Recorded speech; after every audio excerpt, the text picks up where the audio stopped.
Hi guys, for today's videos, papakita ko sa inyo yung aking asawa nagluluto ng ulam ko siyempre. Sana Maray na daw mga idol, mga idol.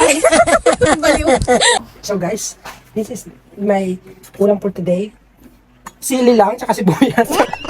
Hindi, sisig yan guys. So, nandito siyempre yung lulutuin. Ay, hindi magluluto.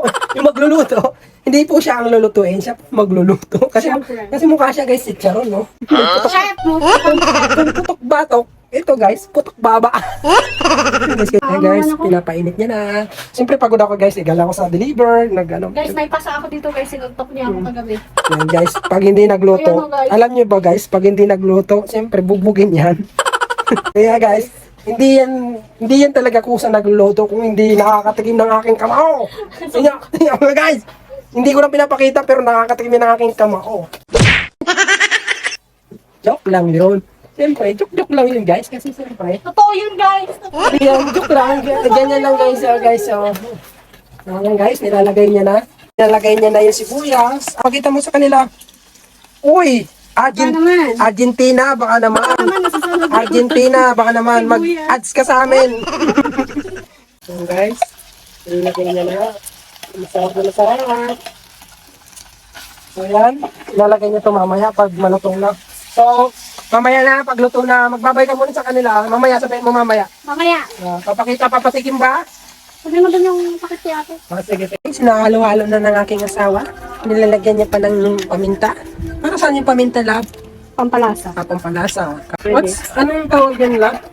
Sisig. Sisig. O, sisig. Paano yung sisig? Di ko na rin tuloy. Ang alam mo. So, yan guys. Paglalagyan siya ng mayo. Mayo tomato. So, yan guys, ang update ng luto ng aking asawa. Tingnan natin. So guys, kung nakikita nyo naman, Mamaya, wala pang garlic. napakasarap guys. Wala pang garlic. Kung naaamoy nyo, grabe. Sisig na sisig guys. Iyan po ang sisig dilata. Gawa po sa Argentina. Yan guys, yung itlog. Yan guys. Natatakam na ako guys. Gusto ko lang kumain. Yan. Tapos lalagyan niya ng hilaw na itlog guys. Yan. Yun. Sisig with fresh egg. Fresh egg guys. Yan. Napakasarap. Uy, may sili pa. So, what's up guys? Nandito na tayo ngayon. Titikman ko na ang luto ng aking asawa. Sisig na dilata.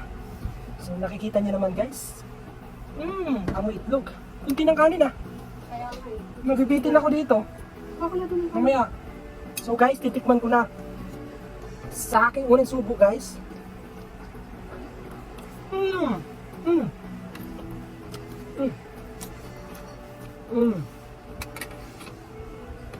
Sulit guys. Talagang 40 pesos. Masarap na masarap. At galatinsado, busog ka. Yung dilata guys, labas na yun. Labas na ba yun? Kinamili namin yun sa grocery. Pero sa 40 pesos na dinagdag namin, masarap na. Goods na goods to guys. Susulitin ko muna, kakain na ako. Ako lang, kasi ako yung pinagluto. Kung magbababay na ako guys, kakain mo. So bye-bye! Bye-bye guys, kakain na ako. Si OA tsaka si Nanchala. Maraming salamat sa panonood! Bye-bye!